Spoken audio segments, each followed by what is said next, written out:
Bonjour, Christian Chiza de ondinium.com. Vous êtes bien dans la série de 4 vidéos sur la passivité.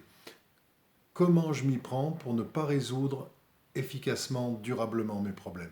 Voilà. Dans les premières vidéos, je vous ai expliqué comment vous pouvez éventuellement mettre en œuvre le premier mode de passivité qui s'appelle l'abstention, ne rien faire. Dans la deuxième vidéo, on a vu le deuxième mode de passivité qui s'appelle la suradaptation, s'occuper des problèmes des autres au lieu de s'occuper de mon problème. Et dans cette vidéo, je vais vous expliquer le processus d'agitation. Alors, encore une fois, si vous vous reconnaissez dans des comportements que je vais décrire, le but c'est juste de mettre de la conscience, de faire un constat avec bienveillance, laisser du temps, observer le processus, et le temps fera son œuvre, éventuellement faites-vous aider. Mais j'illustre avec des situations concrètes de la vie professionnelle. Une personne qui est agitée, qui a un problème à résoudre, mais qui est dans le processus de l'agitation, en fait, c'est quelqu'un qui est très difficile à saisir parce que cette personne est comme une fuite en avant. Voilà, on reconnaît ces personnes, c'est assez facile à voir parce que ces personnes sont overbookées. Voilà. Elles parlent vite. Elles ont toujours 12 casseroles sur le feu. Il y a le téléphone qui sonne, il y a la prochaine réunion qui va commencer. Hein, énergétiquement, quand on s'approche de telle personne, en fait, on sent qu'il y a comme un écran qui repousse parce que la personne n'est pas disponible, alors qu'elle affiche socialement une très grande activité. En fait, c'est un processus d'autoprotection, parce que je vous rappelle, la personne, elle a un problème à résoudre, mais elle va masquer cette réalité par donc de l'agitation.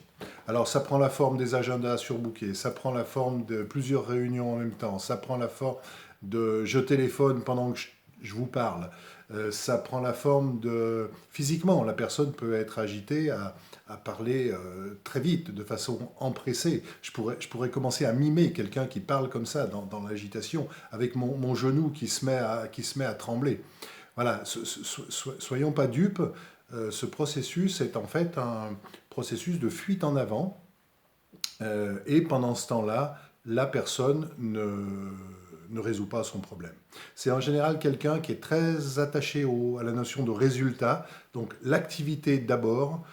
Mon bien-être ou mon problème à résoudre, c'est de l'ordre du personnel, plus intime, éventuellement avec de l'émotionnel. Donc si la personne n'est pas à l'aise avec ces notions-là, elle va avoir tendance à faire passer ça à l'arrière-plan. C'est souvent quelqu'un aussi qui a quelque chose à régler par rapport au rythme de travail. C'est important pour cette personne qu'elle montre, qu'elle se dépêche, qu'elle est dans la vitesse. Voilà. Donc c'est quelqu'un qui a fondamentalement un problème avec son propre rythme écologique lié au bien-être. Voilà. Ça peut être quelqu'un aussi qui a du mal à parler de sa difficulté, à parler de son problème, à demander de l'aide, à se faire aider, et qui a tendance à privilégier le court terme plutôt que le moyen et long terme. Mais en général, comme dans les deux autres modes de passivité qu'on a vus, la suradaptation et l'abstention, le problème de la personne n'est toujours pas réglé et les symptômes internes peuvent déclencher ensuite ou faire apparaître le quatrième et dernier mode de passivité qui s'appelle la violence. Voilà, c'est ce qu'on va voir dans la vidéo suivante. J'espère que cette vidéo vous a intéressé. Mettez vos commentaires, posez vos questions, likez et partagez. Vous pouvez me contacter pour une session stratégique via le site ondinium.com. Je vous dis à tout de suite dans la quatrième et dernière vidéo qui concerne la violence. À tout de suite.